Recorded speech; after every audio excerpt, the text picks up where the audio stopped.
I must be honest, I don't know much about what is Gugu's passion in Stockfiles.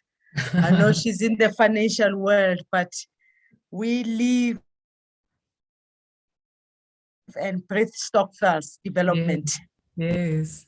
No, thank you so much, Mambosi. Thank you for the invitation to have a conversation with you today.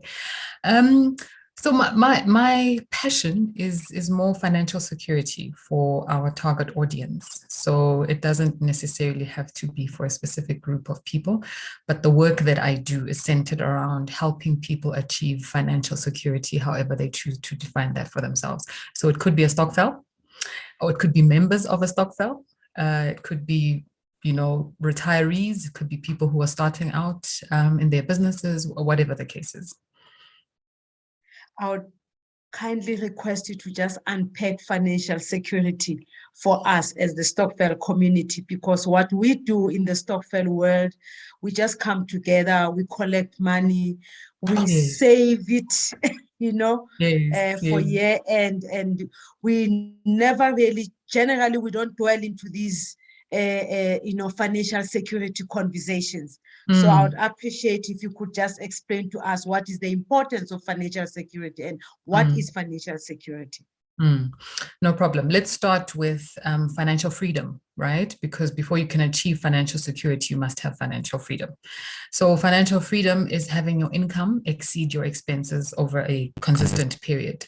Because the minute your income exceeds your expenses, you then have options. You're then able to save, then you're able to acquire assets, and you're able to then grow those assets, which would ultimately lead to financial security.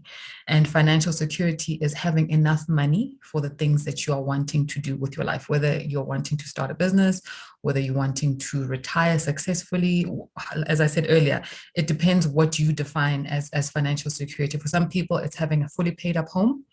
It's having a car to move around in and having some income to pay for expenses. For some people, they'll say to you, I want a holiday home in the coast, for example.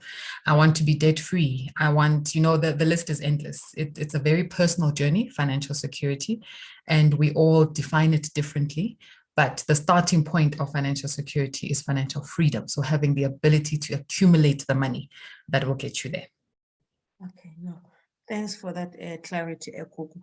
Just one other thing that I always grapple with, and again, in the context of Stockfiles, obviously Stockfiles are individuals like you and I, Mambusi, I belong to a Stockfile. And, the mindset is once I'm in a Stockfile, I sort of tend to relax and say, okay, it is the Lerato's responsibility to ensure that we reach our goal. The goal could be buying property or whatever, but I, as Mambusi, it's okay. I'm paying my monthly contributions. I just want you to give us some basic tips about how must I behave as a Stockpile member financially. What are the key financial behaviors that are expected from me as a Stockpile member, so that I can be able to achieve my financial freedom? Yes. The first step, Mambusi, is understanding that this is your money. We don't just hand it over to the Stockpile and hope for the best. I think every single member of the Stockpile needs to be an active and engaged and participating member of that Stockpile. We need to be vigilant, because not everybody who's involved in the Stockpile has good intentions. We know that. And we firstly need to make sure that the people that we are with are the right kind of people. And secondly, that the money is going to do what it's supposed to do for us. So you need to ask the questions.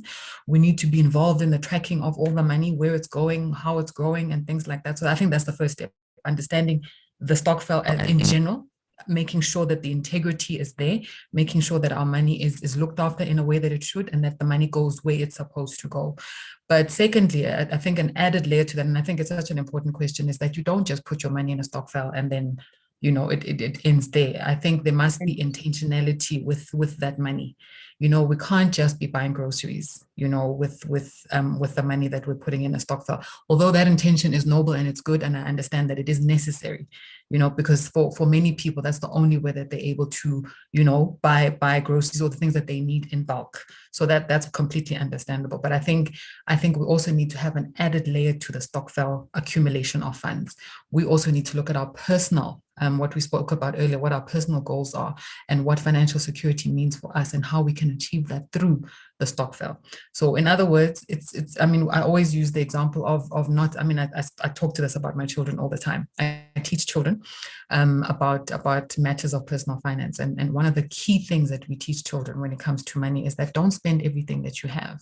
So even with the Stockpile, when it comes to, yes, maybe the intention may be that it's for groceries. Maybe you're in a grocery Stockpile, but I think we also need to start thinking about not spending absolutely everything that comes our way through a Stockpile. We need to start saving the money, so preserving a portion of it, and then we need to start looking to growing that money. So through investments, for example, outside of the Stockpile. And I think that's one of the best ways that we can achieve financial security in the long term, is if we preserve a bit of what we get and then we grow it. Thank you. I love that part, Gugu, because one of my painful areas in the Stockpile world or movement is the grocery Stockpiles. Honestly, I do understand that food is a basic need, but it really pays me to see Stockpiles working so hard, especially about mama and about gogo. I can understand that, you know, they have to provide basic care for their families. But Ubabona at the end of the year, having accumulated more than 100,000 rands, and then that money goes and buy grocery. Some of the stuff they don't even really need. You know, if you look at size, there are families, it's different, you know. Yeah. So I'm glad that you've actually touched on that and made an example that, look, we have to look at something that can actually, in my view, and I think you'd agree with me, create generational wealth. Absolutely. For ourselves, you know.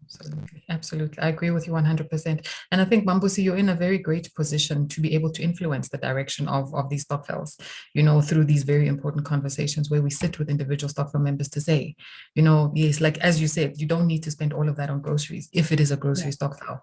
I think there must be a rule with the Stockpile to say maybe 70% can go to groceries, a certain 30%, let's invest it as a collective so that the money grows, and then we divvy that up throughout the year. And I think that would be a great initiative. Definitely. And then one other thing, what is your view about group dynamics?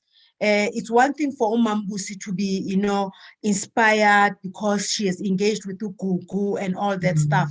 And then she get to in her Stockpile, you know, because now we're talking about this shared vision between me and my Stockpile members. And then you find that the other members, they're like, okay, you know, it's like, okay, that kind of thing. So how can we actually assist, you know, those determined Stockpile members to actually bring along the other members towards this shared vision, because the group dynamics are a fact of life in a stock. That's a very important point, Namambusi. And I think I'll give an example of how we help our individual clients who are either who are married or have partners that they live with. One of the first things that I try and encourage our clients to do is to have a conversation with their partners or their spouses when it comes to money, because it's senseless having one person who's financially responsible in the partnership and then the other one who's pulling in the opposite direction. You know, then your efforts are going to nothing at the end of the day. So it's important that all the individual members, whether of whatever it is, whether it's a marriage or whether it's a Stockpile, that there's a meeting of minds. And Ganing, the meeting of minds is not there, which is why you would seek the services of a professional. So what are the services that we offer as a business is to say, you know, with couples, with spouses, we say, we are more than happy to come and have a conversation with the two of you. You know, or if it's not a couple, but if it's with your family members or your parents, your siblings, or whatever the case is, we're happy to facilitate a conversation with you as an outsider, as a professional, because I'm not emotionally involved in whatever it is that you are doing. I'm able to give you the facts, and I'm able to present a case that would make sense, hopefully, for everybody. And I think in a Stockpile as well, I think we should encourage Stockpiles to seek the services of a professional, to say, this is what we're trying to achieve. We're not agreeing. Can you give us an objective opinion as a professional? And I think that would be quite helpful. Lovely.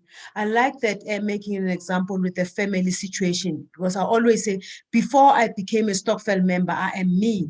I am a family member. Yes. So I must be able to manage my family dynamics. Absolutely. Before I can go out and be a valuable participant in a Stockpile group.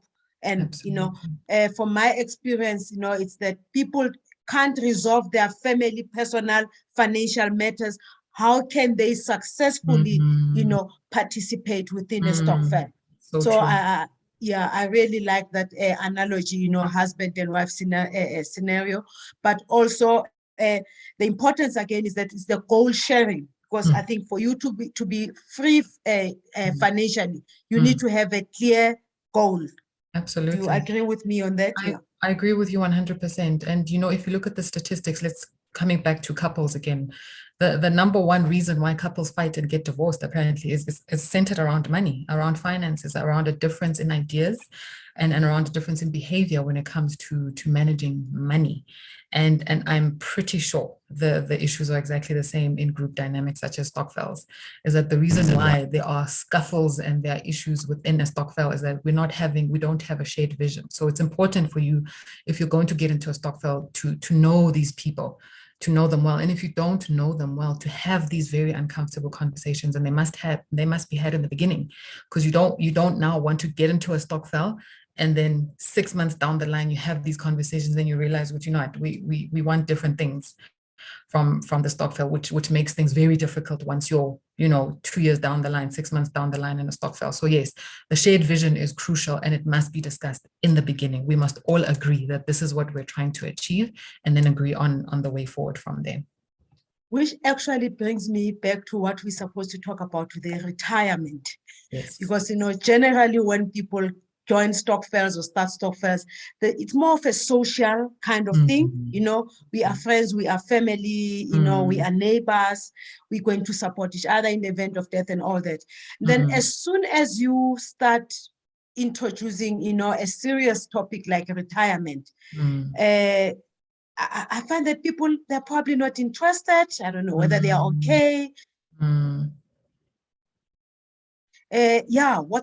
How can we actually make sure that this very important aspect of our lives, it actually becomes a standing item agenda in our Stockfels, retirement, how important it is. I'll bring it back to my earlier point, Mambusi, about possibly encouraging the Stockfels to hire, or not hire, but involve the services of a professional, of an external party, because we have the numbers, we've got the statistics, we know exactly what the issues are when it comes to people's personal finances, and people are not okay. So I can tell you right now, so any Stockfel member who's going to be watching this thing, I can tell you right now that the majority of the people out there are not okay financially. It's less than 10% of the population in South Africa that are able to sustain themselves financially in retirement. I think it's Less than 6%. 10%. It's 6%. It's 6%. Yeah, it's 6%. So the other 94% are either dependent on umdende, so from the state, or family members and friends, or they have to continue working. That's 94% of the population. So you'll find that most people in the Stockpile, there's a very high probability that those people are going to be part of that 94%. So the odds are stacked up against us, and whether people want to admit it or not, this is the truth. So it's an important aspect of our personal finances that we must raise, whether it's uncomfortable or not. We must talk about your retirement, and we then need to talk about the ways in which we can improve our prospects in retirement. And the best way to do it, as I said, is to engage the services of a professional. Even if you don't necessarily go and consult a financial practitioner on a personal level, but at least to know what the issues are and how the kind of things that you need to do to actually circumvent those problems. And one of the basics is start saving regularly, and those savings must be invested for the long term. Once you've done that, you've solved most of your problems. Yeah, I like it when you say start saving regularly, but in Stockfels, we save regularly. I contribute every month. No. Yeah. So let's get it. Because why do you tell me to save? Because I'm a Stockfel member. Absolutely. I've been in the Stockfel for the past 10 years. I'm saving every month. And then what's happening with those savings? So the second part of my comment was equally important. Save regularly and then invest that money. Yes, save it, but don't spend it and do other things with it in its entirety. A part of it has to be invested.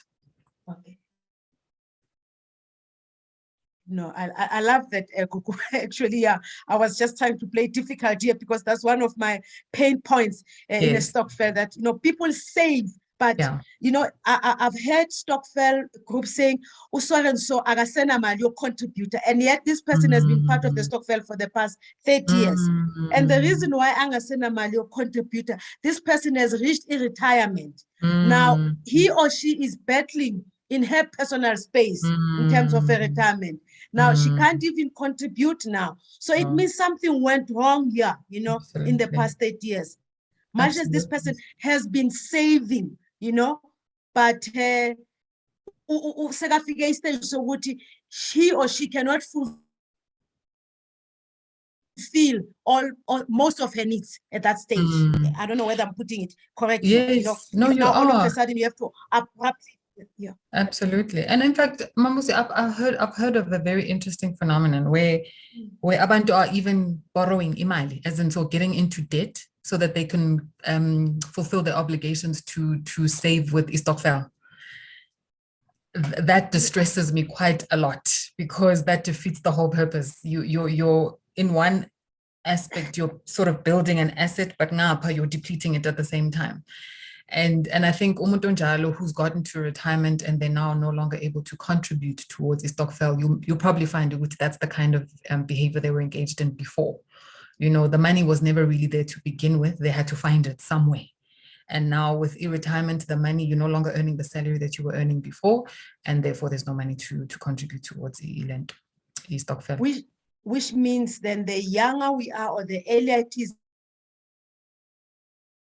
in our Stockpile journey, we need to start actually talking about this, the inevitable end of retirement. Yeah, much as guys, we are contributing 100 rands for umasingcwabane, which we do understand. It's like, let us also think about one in our personal space, because yes, we may be a group, but we've got our own personal finances, at least just to trigger that. And I like it when you say, even get a professional financial advisor to come to our Stockpile, not to sell a product to us. Yeah. Just to talk to you about the journey or the process of financial planning. That's it. Yeah, that is actually lacking a lot in my Stockpiles. I know most of people who will be watching or listening to this video clip is the younger generation. And the younger generation, I've been there. I think you are still, fortunately, in that young category. And I look back and say, 40 years ago, I think this topic would have been boring to me, talking about retirement. So what is your take? And yet, I've been part of the Stockpile since 1981 for more than 40 years. Almost 40 years. But I don't remember a single day us talking about retirement. So what is Gugu's advice to the younger viewers there who are just excited about this Stockpile thing that generates billions and billions, because that's what attracts them towards the Stockpile. Of course. And it's understandable. I mean, as we were all there once upon a time, as a 25-year-old, you've just started working. The last thing you want to think about is what these old people are doing at age 65, talking about retire. It's just such a far off concept. And in fact, I wrote an article about it recently, which I think I'll share with you after this, is that I think young people we need to reposition or rethink e-retirement, because ultimately it's not you sitting at age 65 and knitting and having enough money for you to sit. That's ultimately not what retirement is. Retirement is having the freedom at whatever point, because you can retire. There are people who are retiring at 40. There are people who are retiring at 65. There are people who are not retiring. So the first point is for you to define what retirement is. Number two, when is retirement for you? And then number three, the freedom to be retired, however you choose to define it. So as a young person, they understand freedom. That I know for sure. You talk to a young 20-year-old, they want to be free. Don't tell me what to do. Don't tell me what to wear. So if I think thinking about retirement as freedom for a young person makes complete sense. When do you want your freedom? Do you want to work for your freedom until age 65? Or do you want to work for your freedom at any age? Do you want to determine when you're going to be free? and the point of freedom for you is highly dependent on how much you save, how frequently you save, and what you do with those savings. And I think that makes sense to anybody at any age. So let's not call it retirement, but let's call it freedom. When do you want your freedom?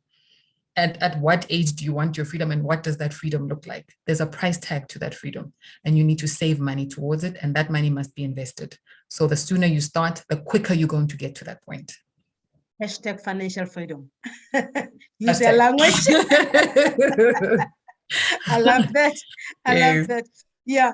Just another one, which I think is also confusing youngsters who are energetic, who want this financial freedom, is the desire to be their own bosses. And there's nothing wrong with that. You know, I want to, I'm a hustler. I want to start my own business and through that journey, you know, people are just busy focusing, of course, in building and growing the business, and you know, and what I've realized and talking about myself, because I've been in business for more than 30 years now.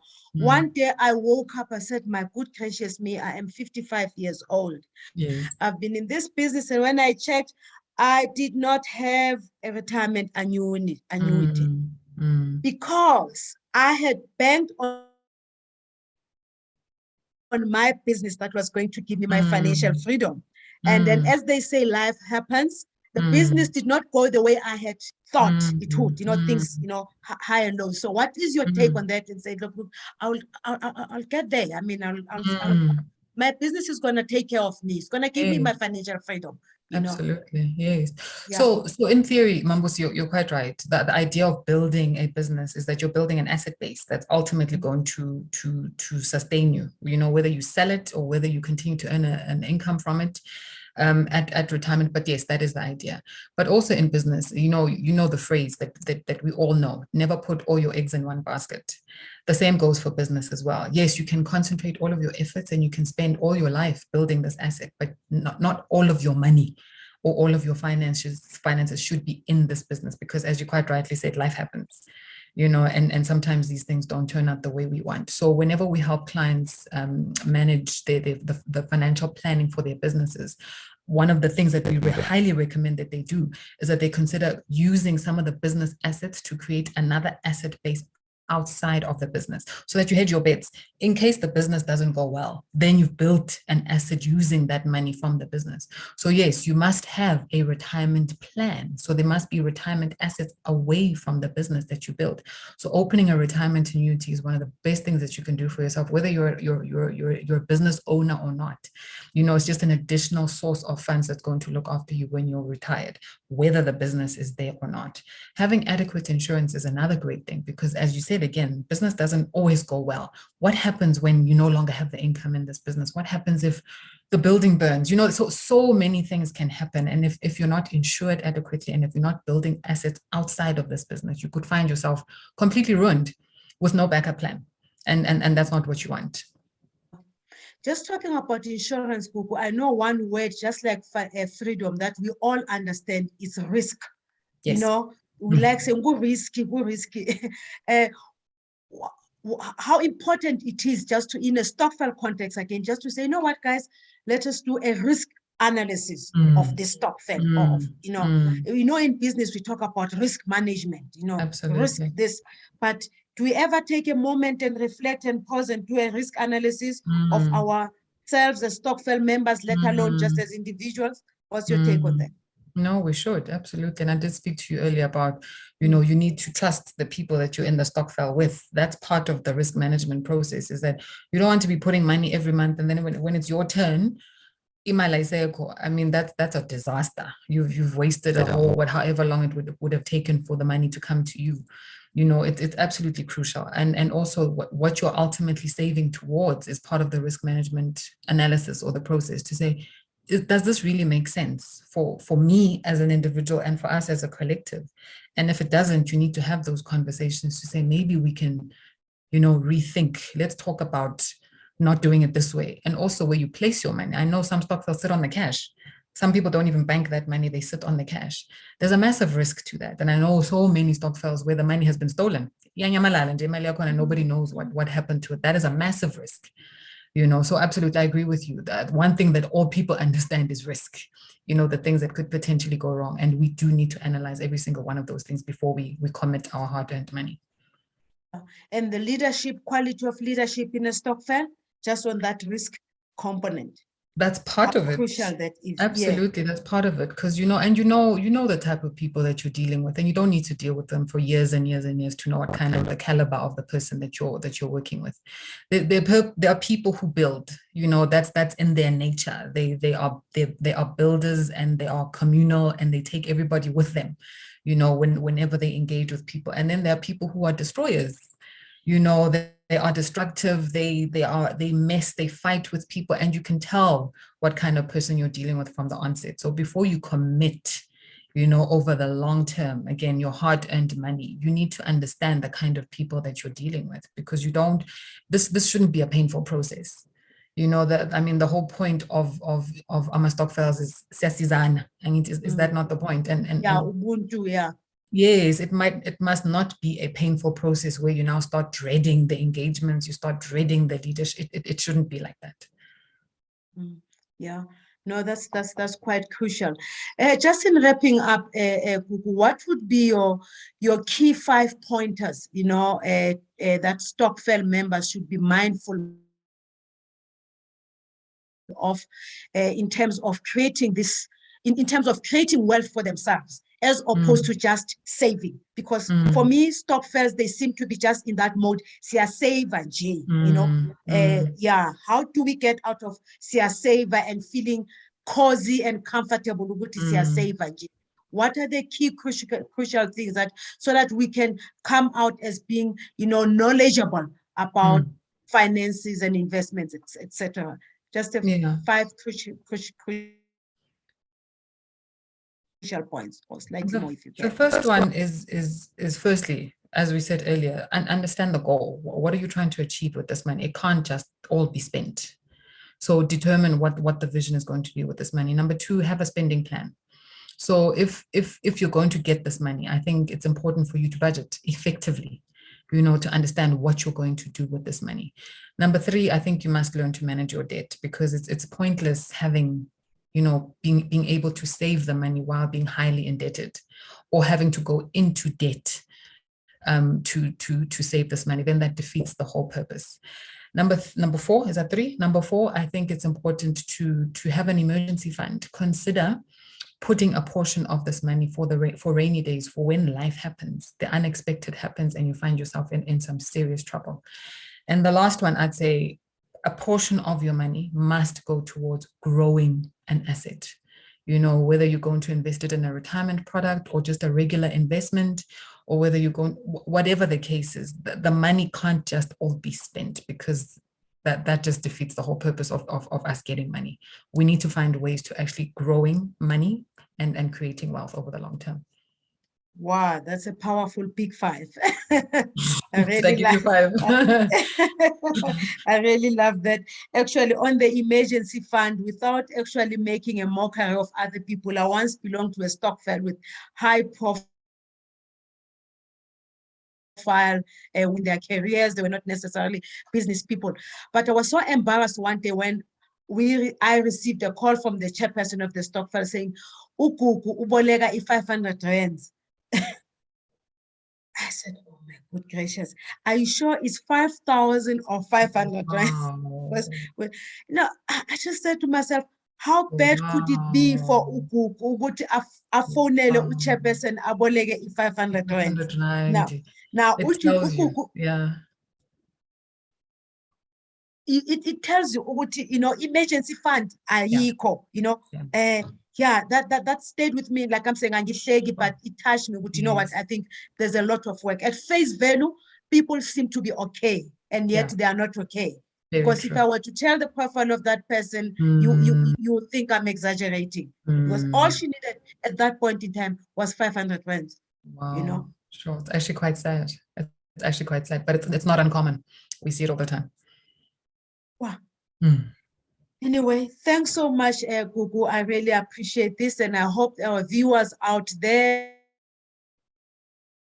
they've learned, especially the younger generation who are still excited about this Stockpile activity. Sometimes I feel it's a bit of a hype now because everybody wants to get into property, Stockpile, everybody, but people, you just need to slow down a bit, you know, have a proper plan, clear goals, you know, do a proper assessment of, you know, of your membership before getting taken away, you know, about I'm now part of this and that Stockpile. So I really love the way Gugu has summed up the most important factors that we need to consider as we